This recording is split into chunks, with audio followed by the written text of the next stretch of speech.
Good evening students, कैसे हैं आप सब। आशा करती हूँ आप सब बहुत अच्छे होंगे। जैसे कि हम विज्ञान की क्लासेस ले रहे हैं, सोमवार को क्लास लेते थे, अब सप्ताह में 2 बार क्लासेस लेंगे क्योंकि हमारा जो पेपर है, छात्रवृत्ति का जो पेपर है, वो पेपर के फॉर्म निकल आए हैं। 5 अगस्त से फॉर्म निकलने की डेट हुई है एनएमएमएस की यूपी में।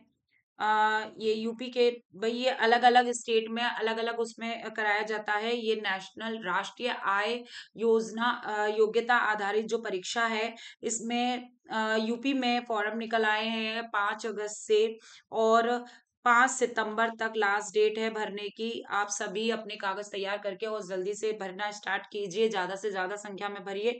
और इसकी जो पेपर की डेट है वो 10 नवंबर है। देखिए, आगे भी हो सकती है या पीछे भी हो सकती है, प्रीपोन भी हो सकता है, पोस्टपोन भी हो सकता है पेपर, वो डिपेंड करता है। और नहीं भी हो तो 10 नवंबर को कंफर्मली पेपर भी हो जाए। तो 10 नवंबर को पेपर है, तो इसलिए हमें कोर्स क्या करना है, कंप्लीट करना है। हमारे पास लगभग 2 या ढाई महीने हैं, तो हमें इस अकॉर्डिंग अपना पूरा सिलेबस कंप्लीट करना है। तो इस वजह से साइंस की क्लास, एक क्लास से पूरे सप्ताह में सिलेबस कवर में नहीं आएगा, तो 2 बार क्लासेस होंगी। और मेरी क्लासेस मंडे को साइंस की क्लास, और उसके बाद थर्सडे को भी होती है, यानी गुरुवार को भी क्या होगी, क्लास होगी साइंस की। तो मंडे और थर्सडे दोनों ही दिन में मेरी क्लास है साइंस की।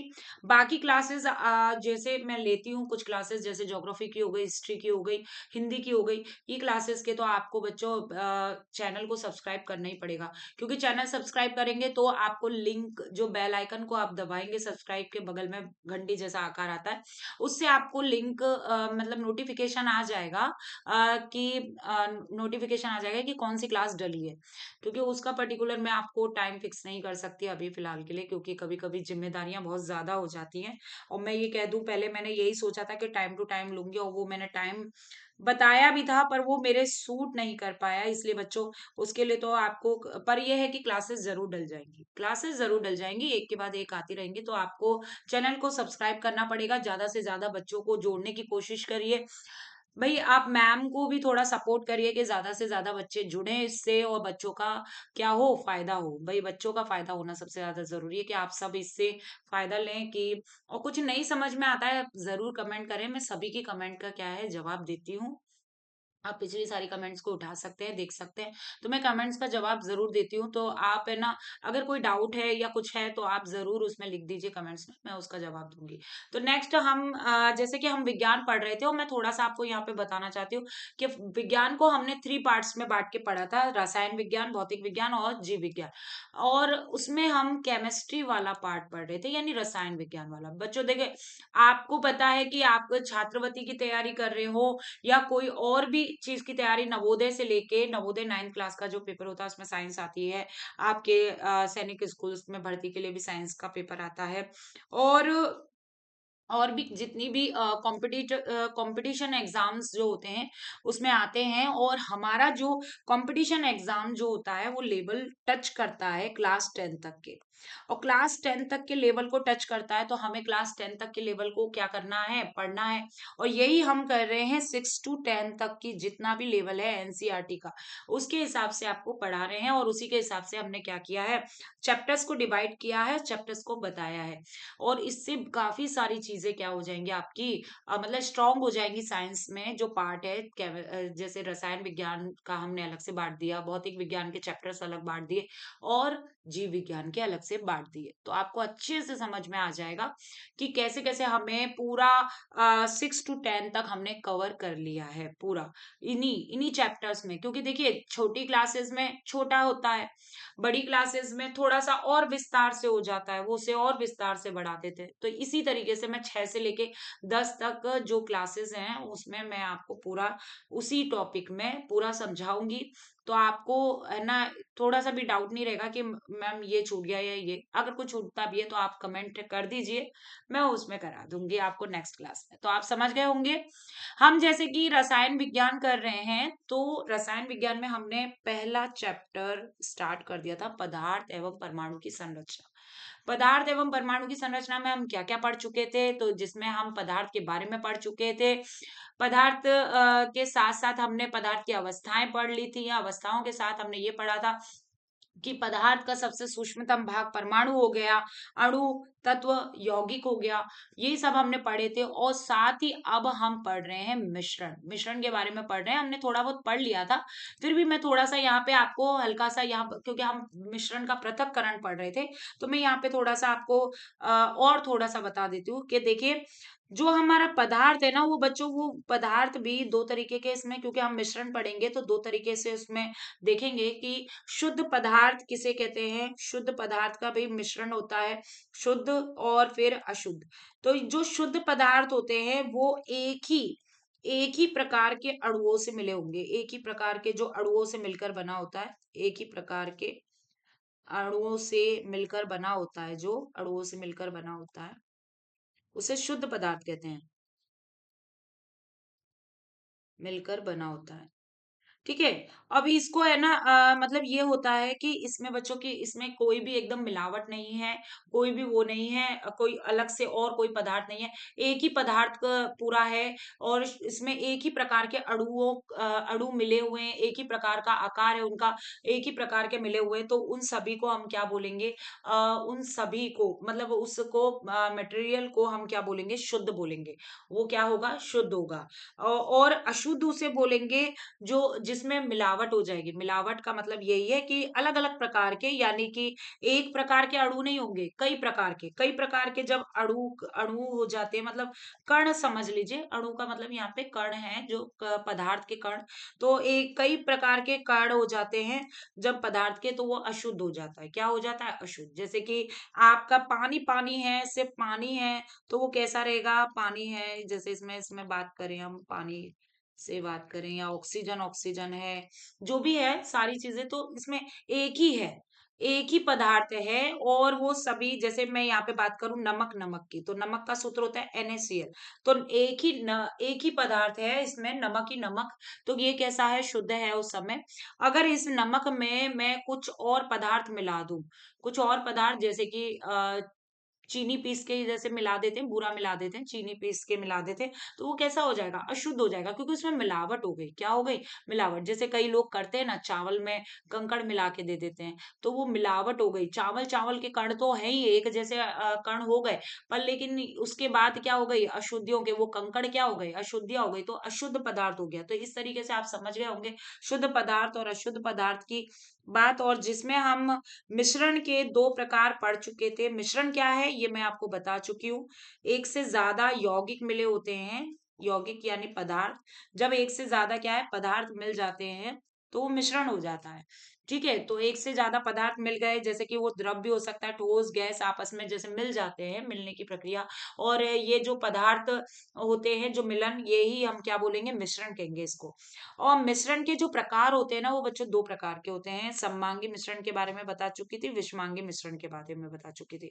आपको सिर्फ एक ही लाइन को ध्यान रखना है, सममांगी मिश्रण ऐसा मिश्रण। सममांगी मिश्रण कैसा मिश्रण है, ऐसा मिश्रण जिनके अवयवी कणों को अलग अलग नहीं देखा जा सकता।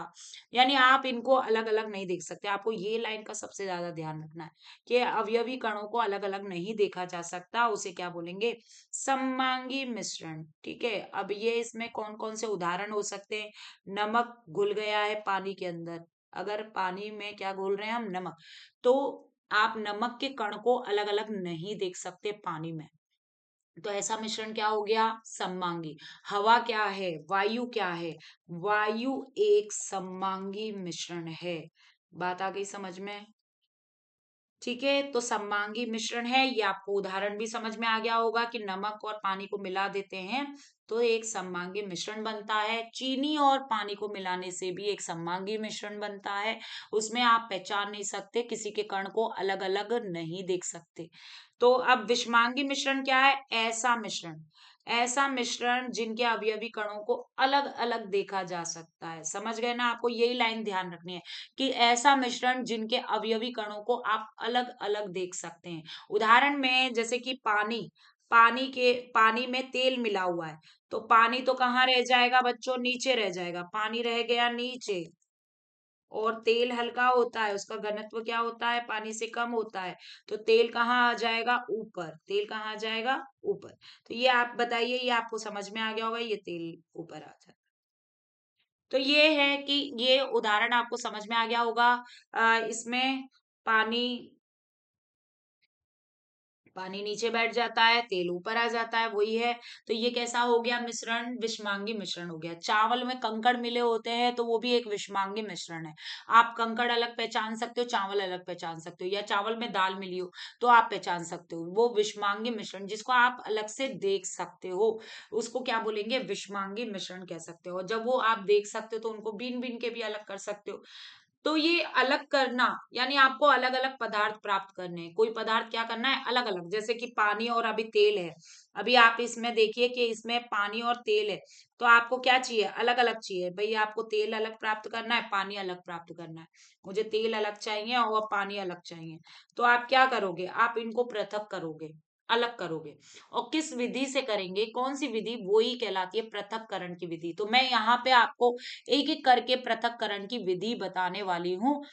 देखिए यहाँ पे चित्रों से आपको समझ में आ रहा होगा ये विधियां क्या हैं क्या नहीं है, ये इसको समझ में आ रहा होगा। तो ये यहाँ पे पदार्थों का पृथक्करण हम पढ़ रहे हैं।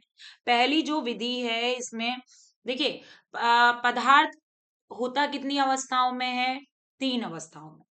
तो पदार्थ 3 अवस्थाओं में होता है, ठोस होता है, द्रव होता है और गैस होता है।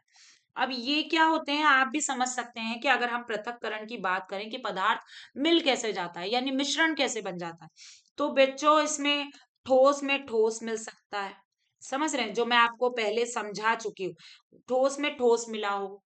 दूसरा आपका द्रव में क्या मिला हो? द्रव मिला हो। पहले हम यही बात कर लेते हैं। और गैस में गैस मिली हो। जैसे कि आपकी वायु, वायु के अंदर क्या है? गैसों का मिश्रण है भाई, वो गैस में गैस मिली हुई है, काफी सारी गैसेस मिली हुई हैं। ऑक्सीजन है, नाइट्रोजन है, ये सारी गैसेस मिली हुई है। तो ये हो गया, एक तो ये मिश्रण हो गया इन 3 प्रकार का, अलग से आपको समझ में आ गया। और इनसे अलग क्या होगा मिश्रण? जैसे ये चौथे नंबर का मैं यहाँ बताती हूँ कि द्रव में क्या मिला हो? पानी के अंदर क्या मिला हो? ठोस मिला हो। अब वो ठोस कैसा होना चाहिए? 2 प्रकार का होता है, जिसमें मैं आपको बता दूं कि घुलनशील, समझ में आ रहा है ना? घुलनशील जो घुल गया, पानी में घुल गया, जैसे नमक। नमक ठोस है और पानी में घुल गया तो वो घुलनशील हो गया। और अघुलनशील जो पानी में नहीं घुलता है, यानी कि क्या हो गया? जैसे मिट्टी, चौक का पाउडर, ये पानी में नहीं घुलता है, ये अघुलनशील है। तो इस तरीके का हो गया, द्रव में ठोस मिला है। पांचवा आपके द्रव में गैस मिली हो तो उसको भी अलग करना हो, पर लेकिन ऐसा थोड़ा हम कम उसको पढ़ते हैं। और अगर आप द्रव का ठोस में समझ गए हो, ठोस का ठोस में समझ गए, और कुछ पदार्थ जो हम आगे और पढ़ेंगे उसमें कि द्रव के अंदर कुछ रंग, रंग जैसे पदार्थ होते हैं, जैसे रंग मिला हो, मिश्रण मिला हो, और उस रंगों को भी अलग करना है। ठीक है, तो वो भी क्या है? हम इसी में ही पढ़ते हैं पृथक्करण की विधि। तो ये आपको समझ में आया होगा कि एक एक करके हम इसी आधार पे पढ़ेंगे। देखिए, तो हम मैं यहाँ पे आपको जो बता रही हूँ ये पहला पॉइंट है। ये आपको चित्र में दिख रहा होगा कि ये क्या कर रहा है? ये चालन विधि है। ये कौन सी विधि है? पृथक्करण की चालन विधि है। चालना, ठीक है। ये चालना विधि से क्या हो रहा है? इस विधि से बजरी और सीमेंट, जो बजरी और सीमेंट होता है उसे छाना जाता है, इस तरीके से चालना से छाना जाता है। और उससे क्या होता है कि बारीक जो कण होते हैं, भाई चलने से बारीक कण जो आपको चित्र में दिखाई दे रहा होगा, बारीक कण तो नीचे आ जाते हैं, ये रहे यहाँ नीचे। और जो मोटे कण है वो ऊपर रह जाते हैं। कहाँ रह जाते हैं? ऊपर। तो ये मोटे कण ऊपर आ जाते हैं। इसके लिए क्या होना चाहिए कि एक अवयव, जो अवयवी पदार्थ है उसका कण का आकार कैसा होना चाहिए? मोटा होना चाहिए। एक कण का आकार कैसा होता है? एक ठोस का, ये जो ठोस है, ये ठोस है, ये पूरे ठोस में ठोस मिला है। तो एक अवयवी कण का, एक पदार्थ का आकार कैसा होना चाहिए? छोटा। और इसका आकार क्या होना चाहिए? मोटा या बड़ा होना चाहिए। आकार में थोड़े बड़े होने चाहिए। अब बड़े होंगे, मोटे होंगे, बड़े होंगे। मोटे का मतलब यहाँ पे यही है। अब तुम कहो मोटे मोटे क्या है, तो ये बड़े बड़े आकार में है। तो बड़ा आकार है तो इस वजह से चालने से वो क्षमता नहीं है और वो ऊपर रह जाता है। चालना विधि समझ में आ गई होगी आपको। अब देखिए, अगर इसमें बात करें किसकी, हम एक और, हम भाई घर में आटा छानते हैं, ये देखिए ये सेकंड, इसको भी छलनी वाला वही चालना विधि है ये, एक तरीके से छानना। ठीक है, तो ये छानना भी यही है, चालना विधि वाला ही। इसमें भी क्या है, दोनों दोनों इसमें तो क्या होता है, थोड़ा चलनी का आकार थोड़ा सा कैसा होता है, बड़ा होता है, छेद थोड़े बड़े होते हैं। इसमें क्या होता है, जो छेद होता है, छलनी का जो आकार होता है वो छोटा होता है। तो आटा हम छानते हैं तो आटे का जो बारीक कण होते हैं वो क्या आ जाते हैं, थाली में आ जाते हैं।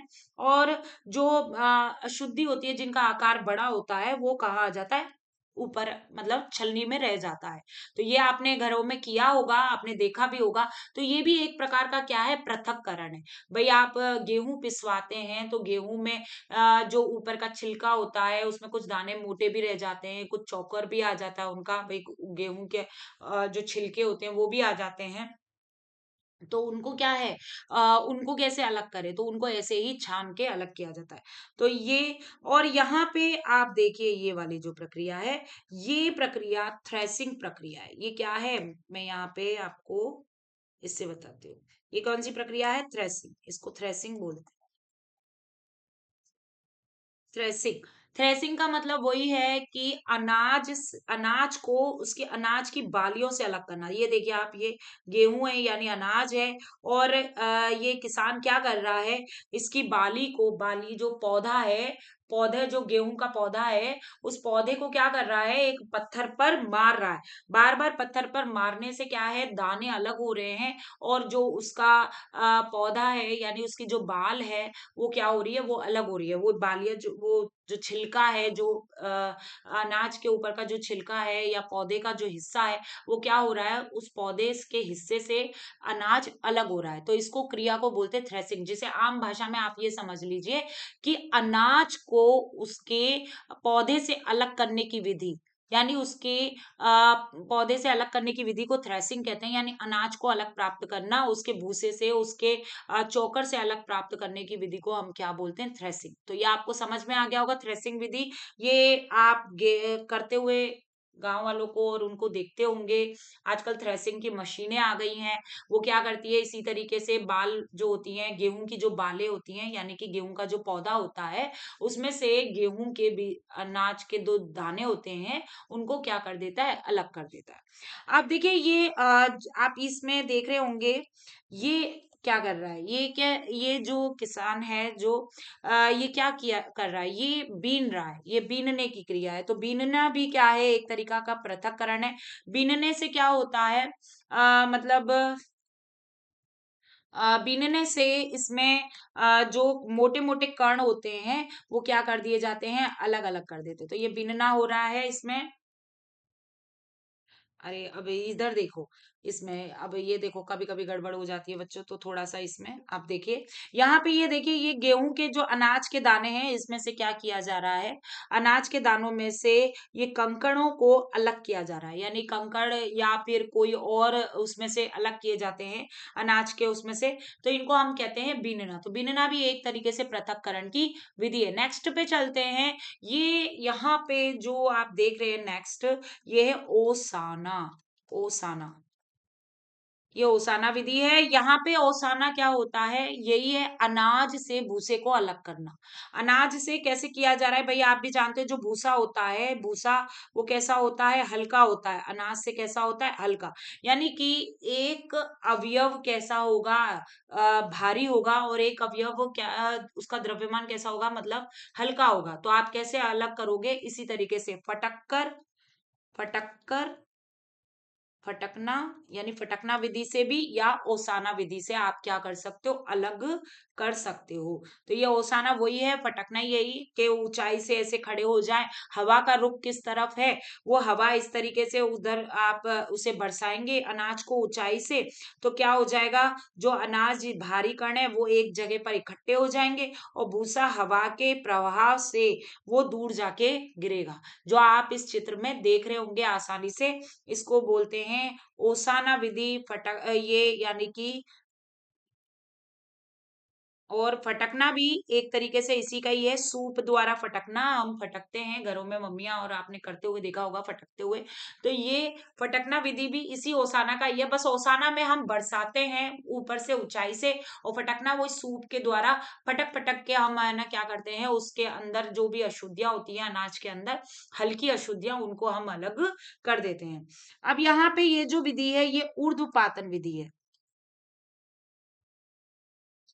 जिसके बारे में मैं थोड़ा-सा बता चुकी थी पहले की क्लासेस में, पर मैं आपको यहाँ पे बताना चाहती हूँ कि ऊर्ध्वपातन विधि में क्या होता है। देखिए आज की क्लासेस में हम पृथक्करण पूरा पढ़ रहे हैं, और पृथक्करण हम एक-एक करके पढ़ लेंगे, और इसमें आपको ध्यान रखना है चित्रों के माध्यम से अपने दिमाग में मतलब उसको फिट कर लेना है कि अगर इनसे कोई रिलेटेड क्वेश्चन पूछा जाता है, जैसे ओसाना, ओसाना के बारे में पहले पूछा जा चुका है, थ्रेसिंग के बारे में भी पहले पूछा जा चुका है, तो थ्रेसिंग का आपको ध्यान रखना है थोड़ा कि थ्रेसिंग के बारे में पूछा जा चुका है। अब हम यहाँ पे क्या देखेंगे, ऊर्ध्वपातन। ऊर्ध्वपातन जो होता है ये यहाँ पे आप देखेंगे कि जो ऊर्ध्वपातन पदार्थ के बारे में जब मैंने आपको बताया था कि ऊर्ध्वपातन पदार्थ क्या होते हैं, तो मैं यहाँ पे आपको थोड़ा सा बता देती हूँ। Just a minute. हाँ, ऊर्ध्वपातन पदार्थ कौन-कौन से होते हैं, ये ऊर्ध्वपातन पदार्थ होते क्या हैं, ये भी मैं बता चुकी थी। फिर भी मैं आपको यहाँ पे थोड़ा-सा बता देती हूँ आइडिया के लिए, क्योंकि भई हम अब चित्रों के माध्यम से थोड़ा-सा समझ रहे हैं। तो ऊर्ध्वपातन पदार्थ वो होते हैं, जो सीधे ठोस से किसमें बदल जाते हैं, गैस में। उनमें एक अवस्था नहीं आती है, द्रव अवस्था। कौन-सी अवस्था नहीं आती है? द्रव। यानी कि वो सीधे ठोस से गैस में बदल जाएँगे, और अगर गैस को ठंडा करेंगे, तो वो किसमें आ जाएँगे? ठोस अवस्था में आ जाएँगे।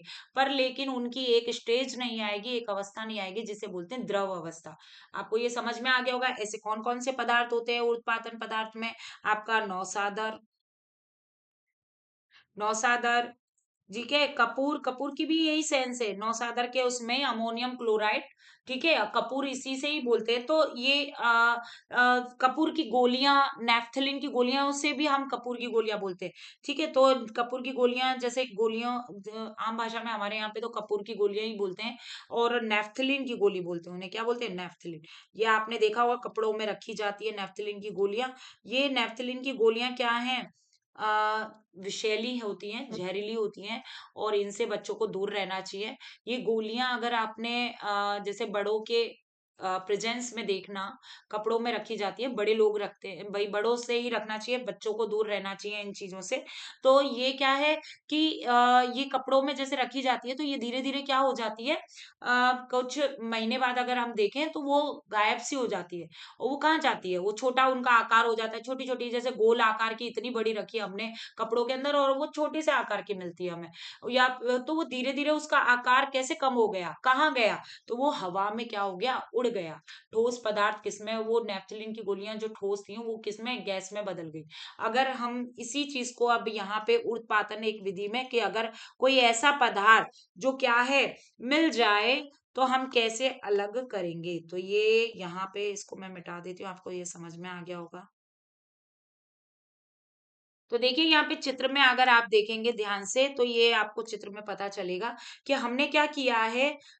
ये स्प्लिट लैंप है, और इससे हमने जलाया, और इसमें क्या मिश्रण है, भाई ये जो पदार्थ है हमारे पास, इसमें क्या हो गया है, नमक, यानी नमक भी सफेद कलर का दिखता है, ठीक है, NaCl, और नौसादर भी सफेद कलर का, कपूर की गोलियां जो नेफ्थलिन की गोलियां वो भी कैसी दिखती हैं, सफेद कलर की दिखती है। अगर उनका बारीक चूर्ण हो और उसमें नमक मिल रहा हो, तो उसको फिर कैसे अलग करें, तो इसलिए फिर क्या किया जाता है, ऐसे गरम करेंगे, जिस तरीके से आपको दिख रहा होगा ये गरम करेंगे, और ऊपर हमने रुई का क्या लगा दिया, प्लग लगा दिया, यानी गैस बाहर नहीं निकलनी चाहिए, गैस बाहर नहीं निकलनी चाहिए, इसलिए हमने लगा दिया। अब इसको गरम करेंगे, तो गरम करते ही तुरंत कौन कौन गर्म होगा, तुरंत गैस में कौन बदलेगा, वो नौसादर बदलेगा, और नौसादर तुरंत गैस में बदल के वो गैस कहाँ चली जाएगी, रुई के आसपास, रुई के आसपास आ जाएगी, और वहां पे क्या हो जाएगी, जम जाएगा वो नौसादर। मतलब जम जाएगा क्या मतलब, उसके आसपास गैस आ जाएगी, और जब हम इसको स्प्रिट लेट ये यानी आग को क्या कर देंगे, बंद कर देंगे, बंद कर देंगे थोड़ी देर तक जलने के बाद, क्योंकि भाई नमक को गर्म करते हैं, तो नमक द्रव अवस्था में आ जाता है, पिघलने लगता है, पिघलने लगता है एकदम, गर्म करते हैं तो। पर लेकिन है ना, नौसादर द्रव अवस्था में नहीं आएगा, वो क्या किस में जाएगा बच्चों, वो उसमें आएगा, मतलब गैस बनेगा सीधे, डायरेक्ट गैस में आएगा। तो इसी तरीके से वो जब हम इसको ठंडा करेंगे, ठंडा करने के बाद क्या होगा, वो रुई के आसपास जम जाएगा, नौसादर क्या होगा, जम जाएगा। तो ये आपको मिल जाएगा, आप ये चीज समझ गए होंगे। नेक्स्ट हम जो विधियां पढ़ेंगे वो है जो द्रव है, द्रव में घुलनशील पदार्थ होते हैं उनका मिलना। जैसे ये वाला जो विधि है आप इसको भी देखें, तो ये क्या है, ये एक छाननी, जैसे मैंने अभी उससे पहले आपको ठोस में आटे में बताया था, ये जैसे इसको भी छानना ही विधि कहते हैं। ये भी छानना विधि है, छाना जा रहा है, और इसमें चाय छानी जा रही है, तो ये भी एक छानना है, छानना विधि है। ठीक है, पर लेकिन इसमें क्या है, द्रव है, यानी दूध है, पानी है, और इसमें चाय पत्ती है, अदरक है, जो छाना जा रहा है। तो वो मोटे कण क्या रहते हैं, चाय पत्ती कहाँ रह जाती है, चलनी पे रह जाती है, और जो द्रव पदार्थ है, वो बारीक जो पदार्थ है वो उस चलनी में से छन के नीचे आ जाते हैं। तो ये इसको कहते हैं। अब देखिए यहाँ पे ये क्या है, ये इसी तरीके से द्रव में, द्रव के अंदर घुले हुए पदार्थ जो होते हैं उनको कैसे अलग करते हैं। तो ये दूध को चलाना, आपने देखा होगा, जैसे दही दही और दूध को चलाते हैं, तो ये चलाने वाली विधि है, इसको अपकेंद्रण विधि बोलते हैं। क्या बोलते हैं, अपकेंद्रण विधि। अपकेंद्रण विधि, देखो बच्चों, मैं एक चीज आपको बताना चाहती हूँ कि दो तरीके के बल होते हैं, दो तरीके के क्या होते हैं, बल होते हैं। एक होता है अपकेंद्रण बल, मैं इसलिए समझाना चाहती हूँ ये क्योंकि अपकेंद्रण विधि जो है वो अपकेंद्रीय बल पर आधारित है। क्या है, अपकेंद्रीय बल पर आधारित। तो इसलिए आपको इसको समझना है कि बल जो है वो दो तरह के हैं, एक तो अपकेंद्रीय बल और दूसरा है अभिकेंद्रीय बल। अभिकेंद्रीय बल, तो अपकेंद्रीय, अप माने होता है दूर करना, क्या करना, दूर करना। तो अपकेंद्रीय में केंद्र से दूर करना। तो इसमें आप अगर ढंग से समझें कि कैसे अलग किया जा रहा है, तो यहाँ पे जो रई है, जैसे आप इसको देखें, मैं यहाँ पे थोड़ा सा चित्र इसके बना देती हूँ। तो रई के इस तरीके से क्या होते हैं, इस तरीके से डिजाइन, इस तरीके से, ठीक है। और दूध का जो मटका है भाई, उसमें दही है, जो मैंने थोड़ा सा आकृति, थोड़ा सा आपको ऐसी लगेगी कि भाई ये क्या बना दिया मैडम ने, थोड़ा सा चलिए, थोड़ा सा अच्छे से डिजाइन से थोड़ा सा बना देते हैं कि अंदर दूध चल रहा है भाई। और थोड़ा मटके की शेप पे मत जाओ, थोड़ा सा समझ लो बस। तो ये दूध है, और दूध में क्या है, ये मलाई को इस तरीके से चलाया जा रहा है, और इसमें ये इस तरीके से, तो इसमें क्या होता है, जो चक्रण होता है, किसका चक्रण, ये रई का चक्रण, वो क्या करता है, दूर दूर एकदम बल लगाता है, क्या लगाता है, दूर की तरफ बल लगाता है। और दूर की तरफ बल लगाने की वजह से क्या होता है, जो दूध होता है, जो बीच में दूध है, जो मतलब आप दही चलाते हो, तो जो बीच में दही है वो क्या हो रही है, दूर जा रही है, दूर, उसमें बल लग रहा है दूर की तरफ। और इसी वजह से क्या होता है, दूध में से फिर वो जो मलाई होती है वो अलग हो जाती है, पृथक हो जाती है, यानी कि जो दूध है वो अलग हो जाएगा और मलाई अलग हो जाएगी इस तरीके से, क्योंकि उस पे दूध पे क्या लगाया जा रहा है, बाहर की तरफ बल लगाया जा रहा है, क्या लगाया जा रहा है, बाहर की तरफ। तो अपकेंद्रीय बल होता है बाहर की तरफ बल लगने वाला, और अभी अभी केंद्रीय, केंद्र की तरफ बल लगता है। तो अपकेंद्रण विधि में केंद्र की तरफ बल नहीं लगता है, अपकेंद्रीय बल की तरफ लगता है। बताइए, आपको ये चीज समझ में आ गई होगी कि अपकेंद्रीय बल में अपकेंद्रण की तरफ यानी बाहर की तरफ बल लगता है, और उसी से ही क्या होता है, दूध यानी दही जो थी उसमें से जो दूध था वो अलग हो जाता है और मलाई अलग हो जाती है। बताइए, आपको ये चीज समझ में आ गई होगी। और अगर हम इसमें देखें एक और चीज, और विधियां, जैसे ये है, चित्र है हमारे पास, मैं इसको मिटा देती हूँ यहाँ पे। अगर आप इसको देखें कि ये क्या है, ये देखिए आप, यहाँ पे क्या किया जा रहा है, ये समुद्र का पानी है, ये समुद्र है, समुद्र खारा क्यों होता है भाई, उसमें नमक होता है, समुद्र में नमक मिला रहता है, यानी लवण मिला रहता है। नमक क्या है, लवण, ये लवण है। ठीक है, हम ये भी आगे पढ़ेंगे लवण किसे कहते हैं। तो देखिए, ये जो नमक है, हम पढ़ेंगे आगे कि अम्ल और क्षार की क्रिया से लवण बनते हैं, तो ये यहाँ पे हम पहले ये देखते हैं कि समुद्र का पानी जो है वो खारा है क्योंकि उसमें लवण मिला है, नमक है। और इसको फिर हम कैसे अलग करें, नमक को कैसे अलग प्राप्त करें, क्योंकि नमक तो पानी में घुल जाता है, और घुल जाता है तो हम उसको छानने की विधि से अलग नहीं कर सकते, हम फटकने की विधि से अलग नहीं कर सकते, हम और किसी विधि से नहीं अलग कर सकते, तो कौन सी विधि से अलग करते हैं? तो देखिए आप ध्यान से अगर देखें यहाँ पे, तो क्या हो रहा है यहाँ पे सूरज की किरणों से, देखिए यहाँ पे ये आप देखिए, ये इस तरीके से लोग वहां पे जो बनाते हैं भाई भाई, बड़ी बड़ी फैक्ट्रियां जो नमक भाई नमक प्राप्त करना है अलग से, तो इस तरीके से गड्ढे बना दिए जाते हैं, उसमें समुद्र का पानी इकट्ठा किया जाता है, और समुद्र का पानी इकट्ठा किया जाता है और धूप में रखा जाता है। क्या रखा जाता है? धूप में। और सूरज की किरणों से क्या होता है, सूरज की किरणों से ये गर्मी पड़ती है, और पानी आप भी जानते हो भाप बन के क्या होगा, उड़ेगा। सूरज की किरणों से पानी क्या होगा, भाप बन के उड़ेगा। और भाप बन के उड़ेगा, किधर जाएगा? भाप बन के आसमान की तरफ पानी उड़ जाएगा। और जो नहीं उड़ेगा वो कौन है? लवण।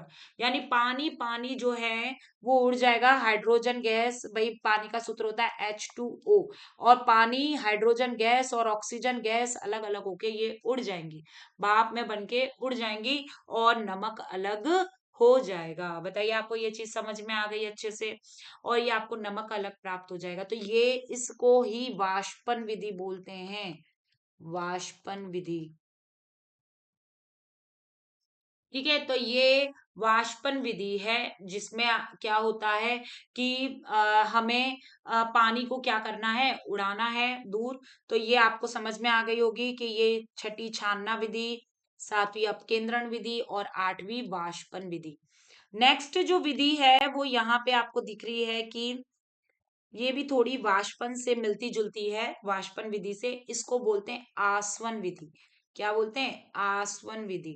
देखिए इसमें क्या हो रहा है, आपको चित्र से दिख रहा होगा आसवन विधि में। आ, इसमें भी यही होता है कि अशुद्धियां मिली रहती हैं, पानी के अंदर अशुद्धियां होती हैं, लवण हो गया, वही नमक जैसे लवण हो गया, इस तरीके से।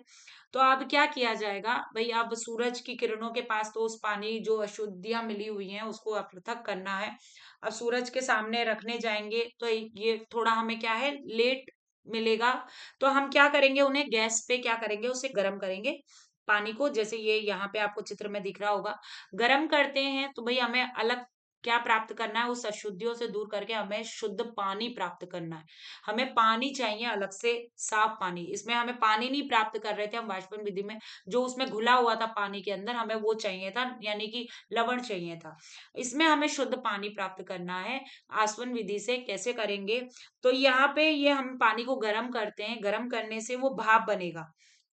वही जैसे मैंने अभी बताया कि H2 और O2 की गैस मतलब अलग हो जाएंगे, और ये क्या होंगी, निकलेंगी इसमें से।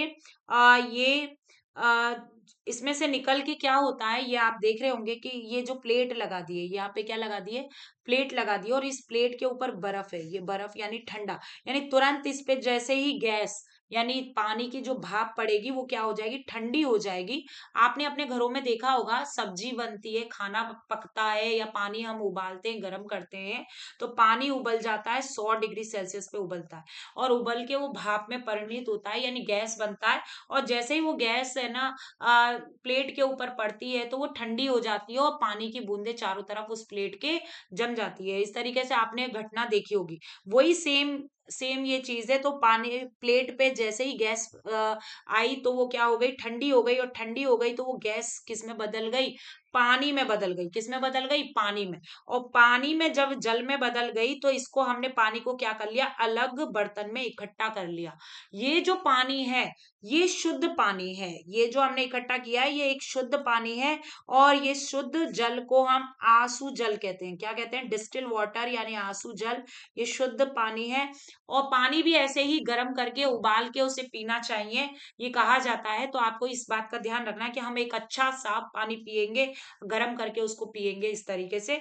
तो ये इसको आंसू जल है बच्चों। इसमें अशुद्धियों की मात्रा क्या होती है? कम, है ना, बिल्कुल ना के बराबर। आंसू जल डिस्टिल वाटर का मतलब यही होता है कि इसमें बिल्कुल अशुद्धि नहीं पाई जाती है। और इसकी खासियत यही होती है डिस्टिल वाटर की, कि उस देखिए अशुद्ध पानी है, अशुद्ध पानी है, उसमें आयंस हैं, लवण है, तो पानी में क्या आ जाएगा? करंट। यानी कि विद्युत प्रवाहित हो जाएगी, करंट आ जाएगा। पर डिस्टिल वाटर में करंट नहीं आता।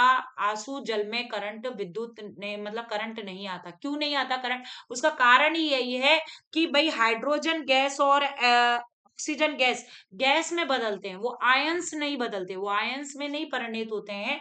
पर लेकिन अगर इनमें लवण मिल रहा है, कोई अशुद्धि मिल रही है, वो आयंस बना लेते हैं। क्या बना लेते हैं? आयंस। जैसे कि सोडियम प्लस बन गया, क्लोरीन माइनस बन गया। अब आप पूछोगे आयन क्या होते हैं? तो आयन भी हम सब्र रखिए, हम आगे की क्लासेस में आयंस के बारे में भी क्या है पढ़ेंगे कि आयन दो प्रकार के होते हैं, धनायन और ऋणायन। तो ये सब हम पूरा एक एक करके पूरी जानकारी लेंगे। अभी पृथक्करण की हम थोड़ी सी विधियां पढ़ रहे हैं यहाँ पे, तो आपको ये समझ में आ गया होगा कि आसवन विधि में हम शुद्ध जल को प्राप्त कर सकते हैं, आंसू जल, डिस्टिल वाटर। नेक्स्ट हम विधि देखें यहाँ पे, ये आपको दिख रही होगी कि ये जो विधि है ये उस पर आधारित है जब द्रव में कोई अघुलनशील पदार्थ मिला हो, अघुलनशील ठोस मिला हो, ठोस मिलता है तो उसको कैसे पृथक करना है, यानी द्रव के अंदर अघुलनशील ठोस मिला हो, यानी जैसे कि मिट्टी। अब आप देखेंगे मिट्टी का पानी आता है, आपके घरों में भी कभी कभी नलों से मिट्टी का पानी आ जाता है, तो कैसे अलग करेंगे?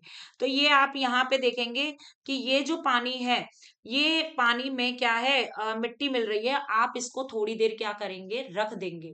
पानी गिलास है, ये कांच का आपको दिख रहा है, मिट्टी में जल है, इसको क्या करेंगे, थोड़ी देर के लिए आपने रख दिया। ये रखने की जो प्रक्रिया है कि आपने उसको रख दिया कि ताकि मिट्टी जितनी भी है, क्योंकि ये वो अघुलनशील है, वो नीचे बैठ जाएगी। तो इसको हम बोलेंगे निथारना। क्या बोलेंगे? निथारना। ये एक और विधि है, निथारना।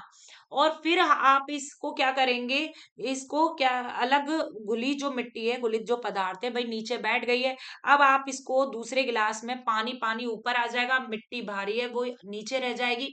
आप दूसरे गिलास में उसको करके अलग कर लेंगे, यानी तल को अलग कर लेंगे। तल छटीकरण इसको ही बोलते हैं, तल छटीकरण। इसको तल छटीकरण या फिर इसको एक और नाम बोलते हैं अवसादन। तो आपको ये समझ में आ गया होगा, तल छटीकरण या अवसादन यही प्रक्रिया कहलाती है। निथारना यानी आपने क्या किया है, मिट्टी और उसको पानी को, जो पानी घुली हुई जो पानी था, मिट्टी घुली हुई थी, उसको आपने थोड़ी देर के लिए रख दिया। और रख दिया तो उससे क्या हो गया, पानी अलग और मिट्टी नीचे बैठ गई। और फिर उसके बाद आपने अलग बर्तन में क्या किया है, अलग कर दिया, पानी पानी जो था उसको अलग कर दिया, और अशुद्धि को यानी कि जो मिट्टी थी उसको अलग कर दिया। तो इस तरीके से आपको पानी जो ऊपर का है वो आपको अलग प्राप्त हो गया। इसी तरीके से दूसरा हम यहाँ पे आप देखेंगे, ये जो मैंने दिखाया है फिल्टर पेपर। फिल्टर पेपर की मदद से भी हम क्या कर सकते हैं, यही पानी को शुद्ध प्राप्त कर सकते हैं। उसकी मिट्टी अशुद्धियां फिल्टर पेपर पे रह जाएंगी। ये फिल्टर पेपर कैसा होता है, फिल्टर पेपर माने होता है फिल्टर करना, छानने वाला पेपर। अब क्या है, आप देखेंगे ध्यान से कि इस फिल्टर पेपर में, इसमें क्या होते हैं बच्चों, बहुत बारीक बारीक छेद होते हैं, बहुत बारीक बारीक। क्योंकि भाई आप भी जानते हो मिट्टी के जो कण होते हैं वो घुले हुए होते हैं और बहुत ही बारीक होते हैं। तो आपको क्या है, आपको तो शुद्ध पानी बिल्कुल प्राप्त करना है, तो इसके लिए क्या करना है कि फिल्टर पेपर का ही क्या करते हैं, प्रयोग करते हैं, फिल्टर पेपर की ही सहायता लेते हैं।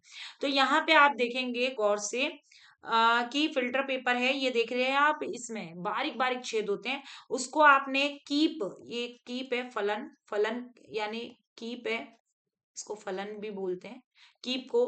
और इसमें आपने क्या किया है, इस कीप में, इस फिल्टर पेपर को इसी कीप की आकार की, देखिए ये कीप के आकार का बना के इसको फलन में लगा दिया है, कीप में लगा दिया है। और फिल्टर पेपर्स पे अब आप उस पानी को, जो अशुद्ध पानी है जिसमें मिट्टी भी घुली हुई है, देख रहे हैं आप, उसको आप इस फिल्टर पेपर पे डालते हैं, यानी इस कीप में डालते हैं। डालने से क्या होता है, कीप से उस छिद्र से छोटे छोटे क्या है, पानी, पानी अलग हो जाएगा। क्योंकि पानी के जो कण होते हैं वो और भी ज्यादा क्या होती है, और भी ज्यादा मतलब बारीक होता है, मतलब मिट्टी से बहुत ही कण वैसा होता है, छोटा होता है। तो इस वजह से फिल्टर पेपर से बिल्कुल छन जाएगा, और जितनी भी अशुद्धि पानी के अंदर है वो सब फिल्टर पेपर पे आ जाएंगी। जैसे मिट्टी और वो अशुद्धियां जो भी मिली होंगी, घुली, या चौका पाउडर भी घुला होगा, तो वो सब क्या हो जाएंगे, फिल्टर पेपर पे आ जाएगा। तो बताइए आपको ये चीज समझ में आ गई होगी अच्छे से। नेक्स्ट अगर हम इसमें देखेंगे, ये भी एक पृथक्करण विधि है, क्रिस्टलीकरण यानी कि फिटकरी। ये तो नीला थोथा है, कॉपर सल्फेट, कॉपर सल्फेट के क्रिस्टल प्राप्त करना, सॉरी।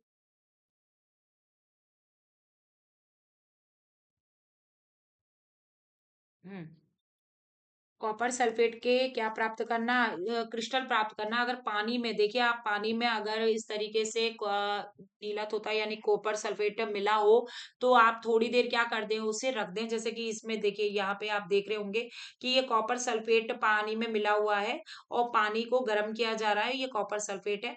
तो ये कॉपर सल्फेट को आपको अलग प्राप्त करना है, तो इसमें क्या कर देंगे, आप उसको पानी मतलब गर्म करेंगे, और गर्म करने के बाद आप कुछ देर बाद क्या देखते हैं कि कॉपर सल्फेट के जैसे थोड़ी देर के लिए रख देंगे ठंडा होने के लिए, तो कॉपर सल्फेट के आपको क्या है, क्रिस्टल अलग मिलेंगे, पानी अलग हो जाएगा, ये पानी अलग हो जाएगा और उसके क्रिस्टल आपको क्या मिलेंगे, अलग मिलेंगे।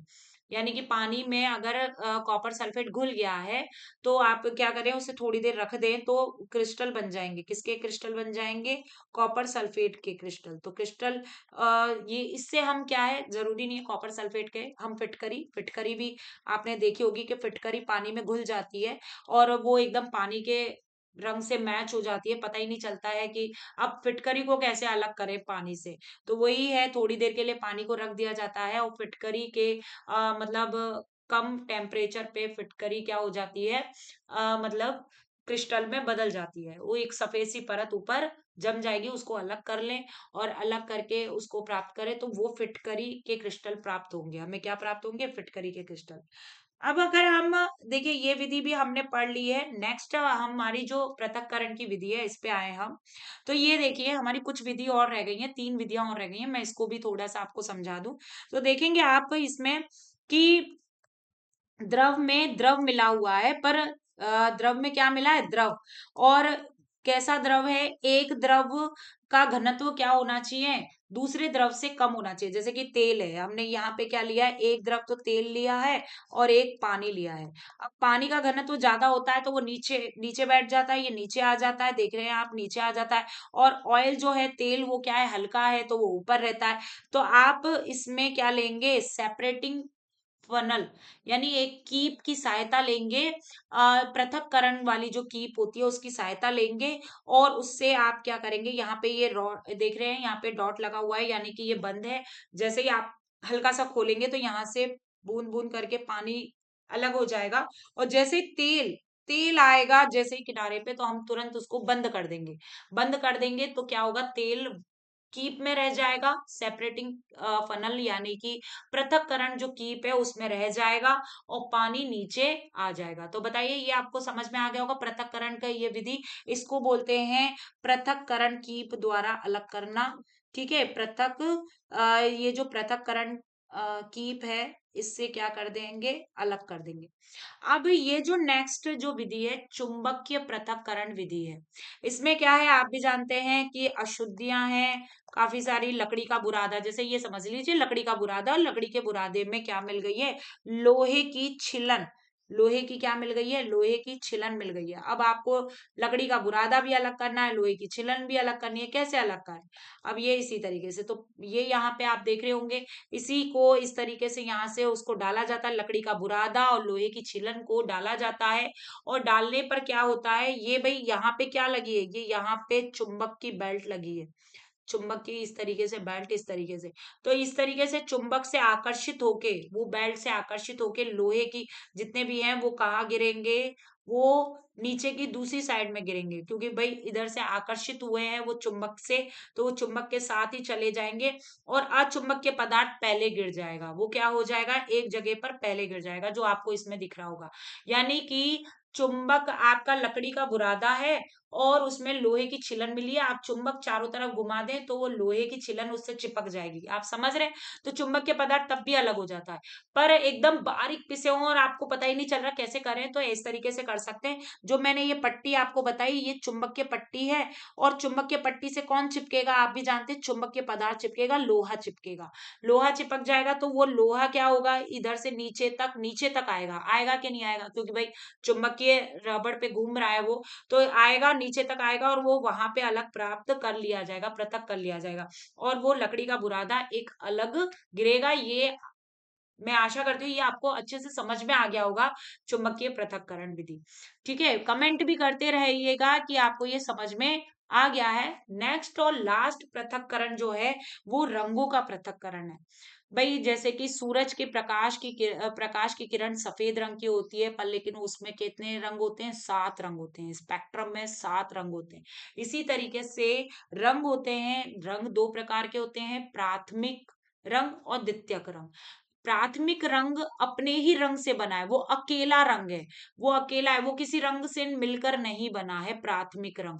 ठीक है, और जो बाकी रंग होते हैं वो क्या होते हैं, द्वितीयक रंग क्या होते हैं, वो जो कई रंगों से मिलकर बने होते हैं।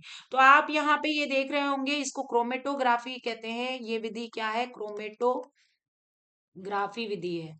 और ये क्रोमेटोग्राफी जो विधि है, इसमें क्या है, कलर को अलग अलग पृथक किया जा रहा है। देखिए, तो ये पृथक्करण ना हम स्कूल में करते हैं। चौक है बच्चों, चौक पे आप क्या लगाएं, इसी तरीके से डॉट लगाएं, जैसे ये देख रहे होंगे आपको, ये पेपर पे इस तरीके से लगाया गया है, ये डॉट्स, ये कलर लगाए गए हैं, और नारंगी कलर, हरा कलर, जो ग्रीन कलर जैसे तोतिया कलर, और ये ब्लैक कलर, और यहाँ पे ये ब्लू कलर, इस तरीके से ले आया गया है, गहरा ब्लू जो है। और देखिए आप क्या हो रहा है, जैसे ही पानी पानी यहाँ पे है, और धीरे धीरे देखिए पानी यहाँ तक चढ़ गया, आप देख रहे हैं यहाँ पर, यहाँ तक चढ़ गया, और फिर पानी यहाँ तक चढ़ गया। तो ये देखिए कलर क्या हो गए, पृथक हो गए, क्या हो गए, कलर, और ज्यादा कलर में क्या आ गया, पृथक्करण आ गया। अलग अलग कलर प्राप्त हुए, जैसे कि काला कलर था तो काले में पीला कलर भी प्राप्त हो रहा है आपको, इसमें देखिए, और नीला कलर भी प्राप्त हो रहा है, बैगनी कलर भी दिखाई दे रहा है, और आसमानी कलर भी दिख रहा है। तो इस तरीके से ये कलर आपको दिखाई दे रहे हैं। तो ये क्या हुआ, कौन सा रंग, भाई आपको तो यहाँ पे एक ही कलर दिखा था कि नहीं दिखा था, एक ही कलर था, ये तो आपको क्या दिखा, एक कलर है, क्या भाई ये एक ही कलर है, पर नहीं, अब आपको क्या दिख रहा है कि ये कलर कितने रंगों से मिलकर बना है, ये कई रंग हैं। तो ये पृथक्करण की जो विधियां हैं, जो मैंने आपको एक एक करके समझाई, मुझे आशा करती हूँ आपको अच्छे से समझ में आ गई होंगी। ये सारी विधियां, जैसे कि चालना विधि, आपका फटकना विधि, बीनना विधि, थ्रेसिंग, छानना, यहाँ पे आपका अपकेंद्रण विधि, आसवन विधि, और ये साथ ही तलछटीकरण, और इसमें ये आपको समझ में आ गया होगा अच्छे से। आसवन विधि में मैं एक चीज और आपको बताना चाहती थी, क्योंकि यहाँ पे थोड़ा छूट गया है, यहाँ पे ये बताना चाहती हूँ कि ये जो पानी में परिणित हुआ है, पानी में, ये पानी में, इसको संघनन बोलते हैं। क्या बोलते हैं, संघनन, यानी कि पानी का क्या हो गया, संघनन। जैसे मैं यहाँ पे आपको यहाँ पे बता दूं, यहाँ पे, कि पानी है, पानी जब गर्म किया जाता है 100 डिग्री सेल्सियस पे, तो वो क्या होता है, भाप में परिणित हो जाता है, भाप बन जाता है। और जब उस भाप को क्या किया जाता है, ठंडा किया जाता है, तो वो जो प्रक्रिया होती है, भाप का ठंडा होना, यानी गैस का ठंडा होना, वो संघनन कहलाता है। क्या कहलाता है, संघनन। और वो द्रव में परिणित हो जाती है, ये संघनन आपको ध्यान रखना है। और अगर पानी किस में आ रहा है, भाप में बदल रहा है, पानी किस में बदल रहा है, भाप में, उसे बोलेंगे वाष्पन। क्या बोलेंगे, वाष्पन। समझ में आ गया होगा। पानी अगर है ना भाप में बदल रहा है, उसे वाष्पन कहते हैं। वाष्पन विधि अभी मैंने यहाँ पे समझाई थी आपको। पर लेकिन जब भाप यानी गैस जब ठंडी होती है, तो उसको संघनन बोलते हैं। तो ये भी आपको समझ में आ गया होगा। ये कुछ विधियां हैं पृथक्करण की, आपको अच्छे से समझ में आई होगी आशा करती हूँ। और आप कमेंट में जरूर करें, क्योंकि अभी हमारा पदार्थ जो है, ये टॉपिक थोड़ा बहुत बड़ा है, और इसे हम बहुत अच्छे से विस्तार से पढ़ रहे हैं। अभी हमने देखिए, हमने यहाँ पे तत्व पढ़ लिए, हमने यहाँ पे क्या है, तत्व के साथ परमाणु के बारे में भी हम अभी पढ़ेंगे। अभी हमारी परमाणु की संरचना अभी रह गई चाहिए। तो हम इसके बारे में भी क्या है आगे पढ़ेंगे कि हमारा भाई कैसे मिलते हैं, परमाणु के बारे में भी पढ़ेंगे। अणु अणु तो भाई परमाणु से ही होता है, तो ये भी परमाणु की संरचना भी रह गई है, तो नेक्स्ट क्लास हम यही करेंगे। तत्वों के बारे में भी हम पूरा अच्छे से पढ़ेंगे, क्या क्या होते हैं, धातु क्या अधातु क्या, ये भी सब अच्छे से पढ़ेंगे। तो चैप्टर बहुत बड़ा है, काफी सारी क्लासेस इसकी, काफी सारे पार्ट्स बनेंगे। तो आप जुड़े रहिए हमारे चैनल से, और इसको ज्यादा से ज्यादा शेयर करिए। और बच्चों क्लासेस जरूर देखिए। सोमवार मंगलवार को भी मेरी क्लास आएगी, वो जीके से रिलेटेड क्लासेस होंगी, ज्योग्राफी और उनकी क्लासेस डलेंगी। तो सोमवार को और गुरुवार को साइंस की क्लास होती है, तो बने रहिए। आज की क्लास यहीं पे समाप्त करते हैं, और खुश रहिए। ओके, बाय बच्चों।